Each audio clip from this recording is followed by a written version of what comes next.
Good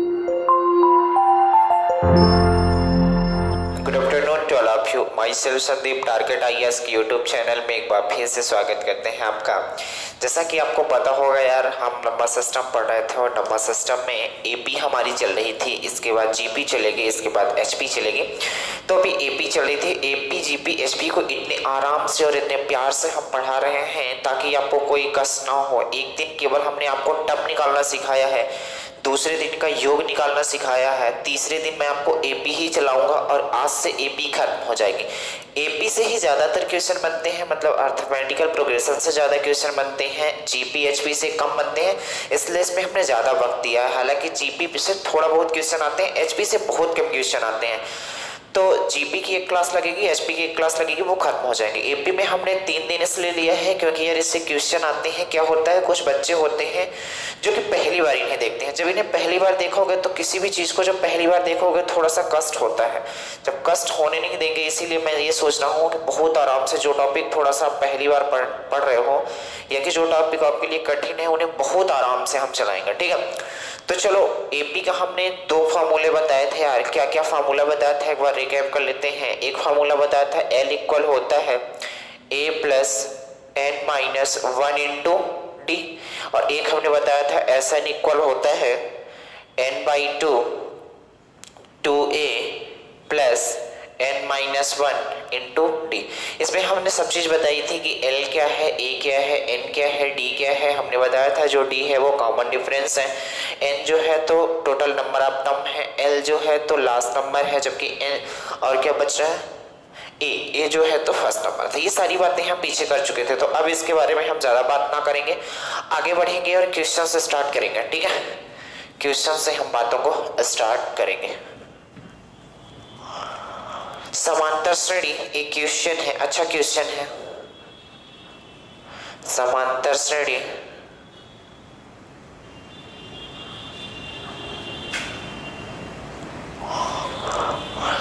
छः दस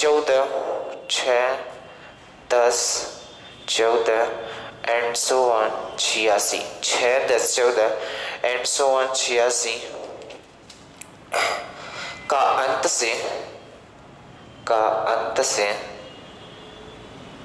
से 12वां पद बताओ। 12वां पद बताओ। बहुत आसान है। अभी तक हम स्टार्टिंग से कोई भी टर्म निकालते थे तो एक फॉर्मूला लगा देते थे, एल इक्वल होगा A plus N minus 1 into D. ये पूछ रहा है लास्ट से क्या होगा, तो कोई दिक्कत नहीं, मैं इस संख्या को उल्टा कर दूंगा, देखना कैसे करूंगा। ये पूछना चाहता है कि एक सीरीज दे रखी है 6 10 12 और 86, ऐसे की सीरीज बढ़ती जाती है 6 10 14 एंड सो ऑन 86 तक बढ़ती जाती है। आपको इसमें बताना है कि पीछे तरफ से, इधर साइड से पीछे तरफ से 12वें नंबर पे कौन सी संख्या रही होगी, ये बताना है। वो पीछे तरफ से 12वें नंबर पे कौन सी संख्या रही होगी। तो यहां से इस सीरीज को देखते हुए, जैसे क्या सीरीज है, तो आप बोलोगे 6 10 14 एंड सो ऑन 86 है। 6 10 14 एंड सो ऑन ऐसे बढ़ती जाती है 86 है। तो यहाँ से आप गौर से देखोगे तो यहाँ पे जो पहले आप देखो ये एपी है कि नहीं है, तो आप बोलोगे बिल्कुल, यहाँ डिफरेंस 4 का रहा है, यहाँ डिफरेंस 4 का रहा है, यानी कि इसमें 4 जोड़ा गया है, फिर इसमें 4 जोड़ा गया है, जोड़ा गया कि नहीं। तो अगर यहाँ 86 है तो बताओ इसका जस्ट पहले कौन सी संख्या रही होगी, तो आप बोलोगे 82 रही होगी, क्योंकि 4 4 का डिफरेंस एपी बता रही है। ये सीरीज क्या बता रही है कि 4 4 का डिफरेंस, मतलब पीछे वाली संख्या में 4 जोड़ा जाता है तो आगे वाली संख्या आती है। तो बताओ 6 10 14 है, इसका मतलब अगर ये वाली संख्या 86 है, ये वाली संख्या 86 है, तो इसका जस्ट कौन सी संख्या रही होगी, तो आप बोलोगे इसके जस्ट पहले 84 रही होगी। तो क्या मैं इसको ऐसा उल्टा लिख सकता हूँ, 86 82 एंड सो ऑन ऐसे बढ़ता जाएगा। इधर क्या हो जाएगा 6, हमने मान लिया ये लास्ट नंबर ही होगी, कोई दिक्कत। हमसे पीछे तरफ से पूछा है तो कोई दिक्कत नहीं, मैं इस सीरीज को उल्टा कर देता हूं। तो अब देखना गौर से, तो यहां पास हमारे पास क्या आ जाएगा, तो आप बोलोगे यहां पास हमारे पास आ गया ए इक्वल कितना हो गया, तो आप बोलोगे क्या होता था कि ये जो लास्ट में था वो ए का काम करने लगेगा जब हम उल्टा कर देंगे। तो ये कितना हो जाएगा 86। डी तो हमें पता ही है कितना है, 4 है, डी कितना है 4 है। तो आप बोलो डी अगर 4 है, डी 4 नहीं, इस बार डी निकालना पड़ेगा कितना होगा। तो आप बोलोगे यार जब डी निकालने की कोशिश करोगे तो आप बोलोगे 82 माइनस 86, A2 माइनस A1 ही करना पड़ेगा। तो आप बोलोगे 82 माइनस 86 करो तो बताओ डी इक्वल कितना आएगा। तो आप बोलोगे डी कितना आएगा -4 आएगा। यहाँ तो कोई दिक्कत। और ए कितना आया है तो बोलोगे 86। इसके बाद और क्या है, 12वां पद निकालना है यानी n निकालना है। तो n इक्वल कितना है 12 है, क्योंकि हमें 12वां पद निकालना है। तो उसमें जब इधर से आप जाओगे, पीछे से हमसे कोई मतलब नहीं, इधर से जाओगे जो 12वां पद होगा यानी कि जो 12 पद तक होंगे वही संख्या हमें लास्ट वाली संख्या 12वें पद बताना है, 12वां पद बताना है। तो आप बताओ हमने एक फॉर्मूला नहीं बताया था, कौन सा बताया था, L इक्वल होता है A plus n minus 1 into D, बताया था कि नहीं बताया था। तो आप यहीं से कोर्स देखो यार, L मतलब कितना दे रखा है। तो आप बोलोगे L हमें फाइंड करना है, पता नहीं है। और A मतलब क्या है, तो A दिया है 86, तो हमने 86 लिख दिया plus n minus 1, n minus 1 का मतलब 12 माइनस 1 और D का मतलब कितना -4। यहाँ तो कोई दिक्कत ना होनी चाहिए, उम्मीद करते हैं। अब जब इसे सॉल्व करो तो ये कितना आ जाएगा 86 प्लस ये कितना हो जाएगा 11 मल्टीप्लाई -4, होगा कि नहीं होगा। तो यहां से आप गौर से देखोगे, मैं इधर इसे सॉल्व करने की कोशिश करता हूं तो आप बोलोगे ये हो जाएगा L इक्वल 86 माइनस 44। तो आप बताओ L इक्वल कितना हो जाएगा, तो बोलोगे 42 होगा। कितना होगा 42, यानी कि जो 12वां पद रहा होगा वो कौन सी संख्या रही होगी, तो आप बोलोगे 42 ही रही होगी। यही सवाल का क्या हो जाएगा आंसर। अच्छा आपको भरोसा नहीं तो ऐसा आप करके कॉपी में देख सकते हो। कैसा करके देख सकते हो, ऐसे चले जाओ 86 82 फिर घटाओगे 4 78, ऐसे आगे बढ़ते जाओगे तो आप देखोगे जो 12वीं संख्या होगी, जो 12वीं संख्या होगी वो 42 ही होगी। या तो ऐसा भी कर सकते थे आप, यहां से भी कर सकते थे यार 86 फिर इधर जाते 82 इधर जाते। तो पीछे से पूछा था तो मैंने क्या किया, इस सीरीज को उल्टा कर दिया, जो लास्ट वाली थी उसे फर्स्ट बना दिया, क्योंकि सीरीज में कोई ऐड में या कि फिर उसके नंबर बताने में कोई फर्क तो पड़ेगा नहीं, बात समझो। तो अगर पड़ेगा नहीं तो मैं इस सीरीज को उल्टा कर दिया और उल्टा करके बता दिया कि इसका 12वां पद पीछे से अगर पूछा है, जब भी किसी भी सीरीज का पीछे से 12वां पद या पीछे से कोई भी पद पूछेगा तो आपको सीरीज को उल्टा करके आंसर बताना है। तो उल्टा कर दिया और ये फॉर्मूला लगा दिया। तो L इक्वल 42, इसका मतलब है कि 12वां जो पद रहा होगा वो 42 रहा होगा और यही सवाल का आंसर है। बात समझ आई कि नहीं आई, आगे चलें।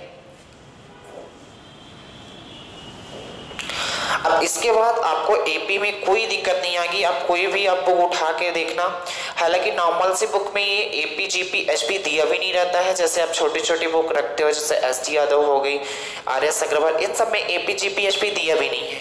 आपको अगर एपी जीपी एचपी पढ़नी है या तो एनसीईआरटी 10वीं में है या तो 11वीं 12वीं में एक्चुअल में है, लेकिन 11वीं 12वीं लायक आपको पढ़ना नहीं है। केवल आपको क्या करना है, एग्जाम ओरिएंटेड चीजें पढ़नी है, क्योंकि कोई भी कॉम्पिटिटिव एग्जाम होता है उसमें 10वीं तक की मैथ आती है, इसके अलावा नहीं आती। तो आप ऐसा काम कर सकते हो, जो 10वीं की मैथ है उसमें देख सकते हो, या कि आपको हम पीडीएफ दे देंगे अच्छे अच्छे क्वेश्चन को जो प्रीवियस ईयर में आए हुए हैं, वो चीजें आपको दे देंगे, तो वहां से प्रैक्टिस कर सकते हो। ठीक है, तो चलो आगे बढ़ते हैं, क्वेश्चन नंबर 2 करने की कोशिश करते हैं।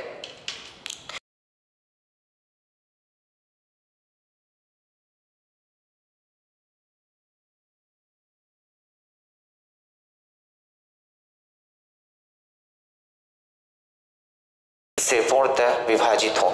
तो चलो बहुत ही आसान है यार, पहले तो इस क्वेश्चन को समझना पड़ेगा। ये क्वेश्चन आया हुआ क्वेश्चन है, इसलिए मैंने इसको मतलब इस सवाल को मैंने देखा है किस एलपी में आया हुआ क्वेश्चन था। हालांकि जब हम प्रीवियस ईयर की जो सीरीज चल रही है उसमें जब आप देखोगे तो ये क्वेश्चन रिपीट होगा। ठीक है, उसमें डेट सहित बताया जाएगी और शिफ्ट सहित बताया जाएगा। उम्मीद करते हैं जो ये सीरीज चल रही है मतलब प्रीवियस ईयर वाली आपको पसंद आएगी। नहीं पसंद आएगी तब भी पढ़ना है, क्योंकि अगर सिलेक्शन लेना है तो कुछ चीज जो नापसंद होती है उसे भी पसंद करना पड़ता है। बात समझ रहे हो, तो उसे आपको लेना ही लेना है। मैं आपको पीडीएफ भी सेंड कर रहा हूँ, तो आपको बुक खरीदने की भी जरूरत नहीं है, तो पीडीएफ से आप आनंददायक पढ़ सकते हो। कोई दिक्कत कहीं भी आती है आप हर समय कमेंट कर सकते हो, और टेलीग्राम चैनल पर उसकी फोटो भेजो, आपको बेशक उसका आंसर दिया जाएगा। चलिए आगे बढ़े। अब ये बोल रहा है यार कि 2 और 100 के बीच उन सब विषम संख्याओं का योगफल ज्ञात करो जो 3 से पूर्णतः विभाजित हो।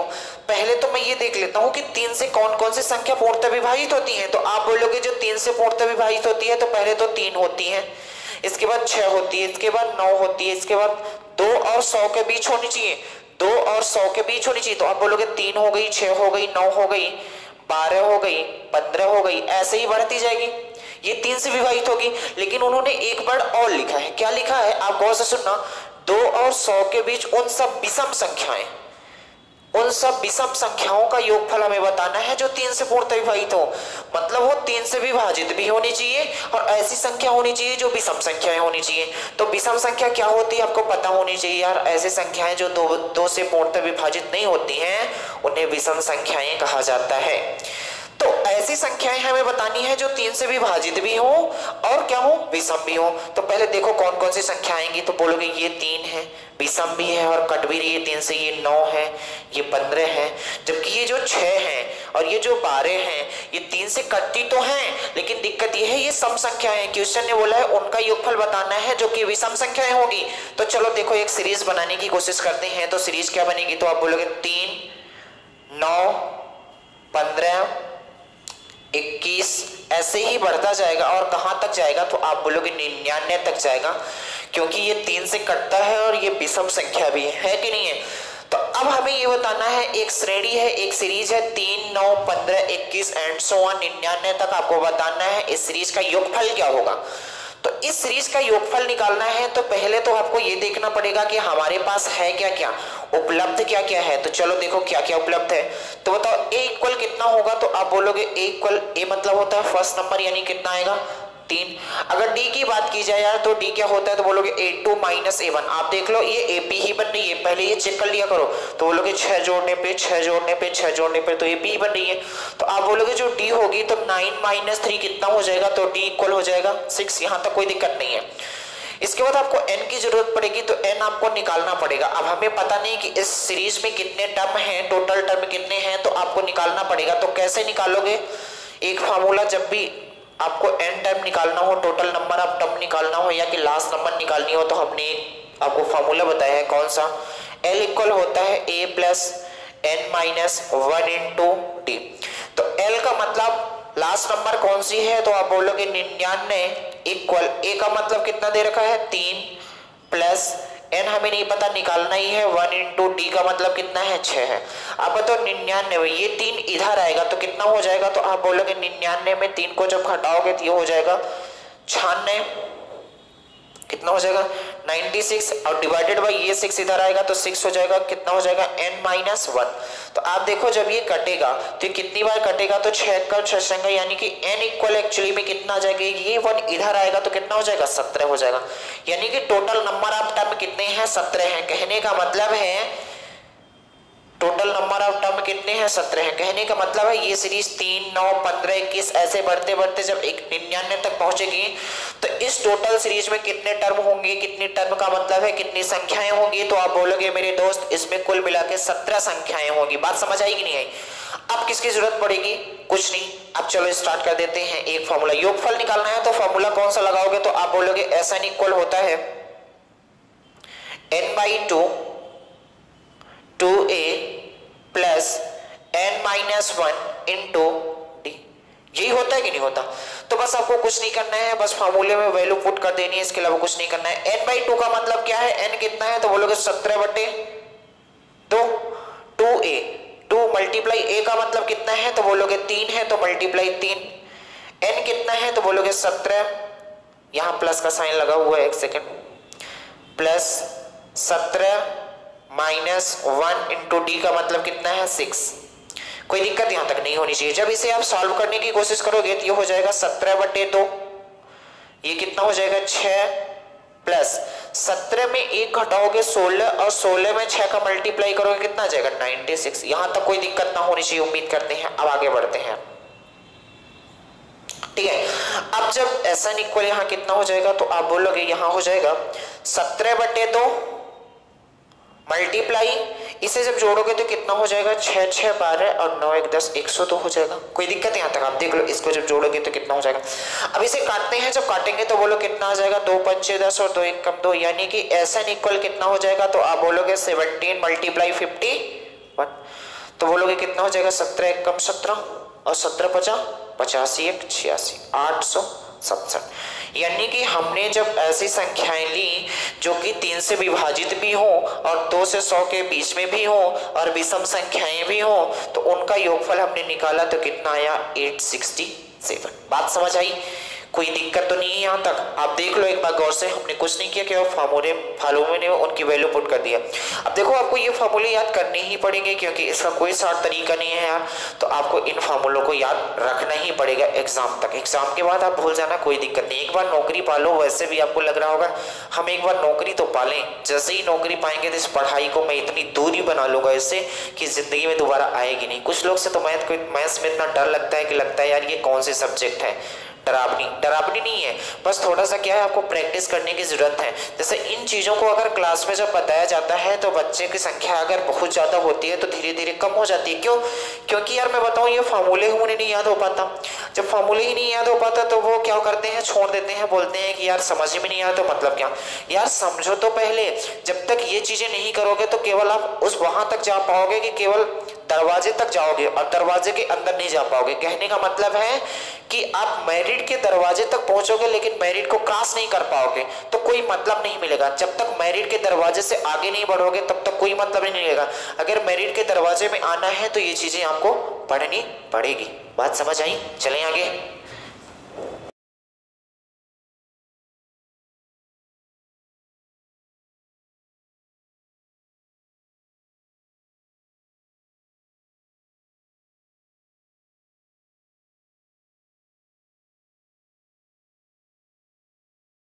ये एपी का बेहतरीन क्वेश्चन है और एपी का लास्ट टाइप क्वेश्चन है, तो देखो कैसे इसे करोगे। कुछ कॉन्सेप्ट आपको बताना चाहते हैं। ये बोल रहा है किसी समांतर श्रेणी का 5वां पद 1 है जबकि एक 30वां पद -77 है, तो श्रेणी का 11वां पद आपको बताना है क्या रहा होगा। पहले एक बात गौर से सुनना, जैसे मैं अगर यहाँ पास लिखने की कोशिश करूं क्या 2 4 6 8 10 12, ये एक एपी है। आप बोलोगे हाँ एपी है। अब जब ये वाली क्या होती है तो मैंने बोला था इसको किससे डिनोट करते हैं, तो आप बोलोगे ए से डिनोट करते हैं। लेकिन इनके बीच का जो ये डिफरेंस आता है, ये जो बीच का डिफरेंस आता है इसको हम किससे डिनोट करते हैं, तो आप बोलोगे डी से डिनोट करते हैं। बताओ इसमें डी कितना है, तो आप बोलोगे डी इक्वल कितना है 2 है, यानी कॉमन डिफरेंस कितना है 2 है। तो जब अगली संख्या को आप मान लो एक अलजेब्रा के लैंग्वेज में लिखने की कोशिश करोगे तो आप क्या लिखोगे, अगली संख्या ए प्लस डी। क्या इस 4 को ए प्लस डी के फॉर्म में लिख सकते हो? बिल्कुल, क्योंकि ए का मतलब होता है 2 और डी का मतलब कितना है 2, तो 2 प्लस 2 कितना हो जाएगा 4, होगा कि नहीं होगा। तो हमने इसी फॉर्म में लिख दिया। किस फॉर्म में? तो पहला टर्म को जब भी हम लिखेंगे ए, दूसरे टर्म को जब भी लिखेंगे ए प्लस डी। अगर तीसरे टर्म की बात की जाती है तो आप बोलो तीसरे टर्म को किस फॉर्म में लिख सकते हैं, आप बोलोगे ए तो लिखेंगे ही लिखेंगे प्लस। अब आप बताओ इसको किस तरीके से लिख सकते हैं, तो आप बोलोगे 1 2, तीसरा टर्म है तो आप बोलोगे यहां पास क्या कर देते हैं 3 - 1 इंटू डी। आप देख लो गौर से, क्योंकि हम क्या किए हैं, जैसे 6 था तो आप बोलोगे इसे कैसा लिख सकते हैं ए प्लस, ठीक है 2d। 2d का मतलब d का मतलब कितना रखोगे 2 रखोगे, तो 2 दूनी 4 और 2 ये हो जाएगा। तो इसका फॉर्म क्या होता है, एक्चुअली में ऐसा होता है, होगा a plus n a plus 3 - 1 into D. इसका मतलब है जब तीसरा पद निकालोगे, जब तीसरा टर्म निकालने की कोशिश करोगे तो क्या हो जाएगा, यहां पास 3 - 1 इंटू डी होगा। 6 को ऐसे, क्योंकि आप देख सकते हो 2 प्लस 3 - 1, डी का मतलब कितना है 2 है, तो आप यहां से बोलोगे कितना हो जाएगा 2 प्लस ये कितना हो जाएगा 2 मल्टीप्लाई 2, ये कितना हो जाएगा टोटल मिला के 6। तो हम कुछ चीजें बताना चाहते हैं वो आपको समझनी पड़ेगी। तो ऐसा लिख सकते हो, तो क्या मैं यहां से इसको डायरेक्ट ऐसा लिख सकता हूं a प्लस 3 - 1 का मतलब क्या होता है 2d। तो क्या मैं तीसरे पद को ऐसा लिख सकता हूं a प्लस 2d, लिख सकता हूं कि नहीं लिख सकता हूं। इसी तरीके से जब आगे बढ़ते जाओगे तो यहां पास हमने कौन सा फॉर्म निकाला a प्लस 2d। इसी तरीके से जब चौथा पद निकालने की कोशिश करोगे तो यहां पास लिखोगे a प्लस 3d। आप देख लो ये a प्लस 3d के फॉर्म में है, जबकि जो 10 है a प्लस 4d के फॉर्म में है। ऐसे ही बढ़ते जाओगे, मान लो nवां पद आपको निकालना है तो बोलोगे a plus n - 1 into D. ये फॉर्मूला हमने आपको लास्ट टर्म निकालने का बताया था, जो प्रूफ नहीं बताया था। अब समझ गए होंगे ये क्यों आता है, कैसे आता है। अब बात को समझना, जैसे यहाँ पास तीसरे पद की बात की गई थी कि तीसरा पद क्या होगा, तो आप बोलोगे जब तीसरे पद की बात की गई थी तो a प्लस 2d था, यानी कि d के साथ 1 का कम मल्टीप्लाई किया गया है। जब चौथे पद की बात की गई थी तो आप बोलोगे a प्लस 3d था, हम, जबकि बात किसी कर रहे हैं चौथे पद की। जब पांचवें पद की बात आप करोगे तो a प्लस 4d, यानी कि मैं अगर डायरेक्ट कहूं कि आप बताओ सातवां पद क्या होगा, आप बोलो सातवां पद क्या होगा, तो आप बोलोगे जो सातवां पद होगा a प्लस 6d होगा। आपसे पूछा जाए आप बताओ नौवां पद क्या होगा, तो आप बोलोगे जो नौवां पद होगा वो कितना हो जाएगा, a प्लस 8d।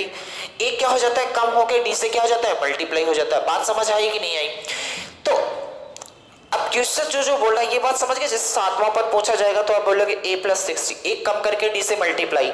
जैसे नौवां पद बोला जा रहा है तो a प्लस 8d, मतलब एक कम करके d से मल्टीप्लाई कर देना है। तो अब देखो क्वेश्चन की दुनिया में आते हैं, इसे सोल्यूशन करने की कोशिश करते हैं।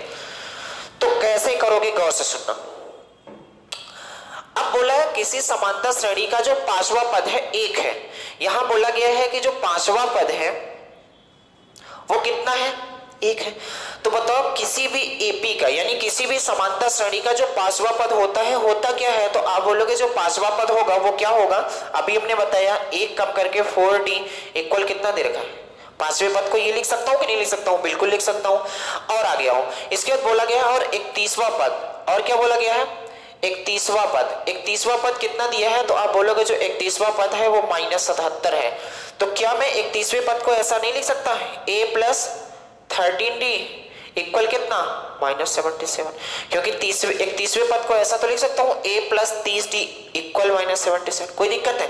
अब गौर से देखना, आपसे पूछा क्या है, तो आप बोलोगे जो हमसे पूछा है क्वेश्चन ये पूछा है कि बताओ 11वां पद क्या होगा। 11वां पद क्या होगा, 11वां पद का मतलब ये है कि a प्लस 10d बताओ क्या होगा, यही पूछा है। तो हमें सबसे पहले a निकालना पड़ेगा, हमें सबसे पहले a निकालना पड़ेगा और d निकालना पड़ेगा।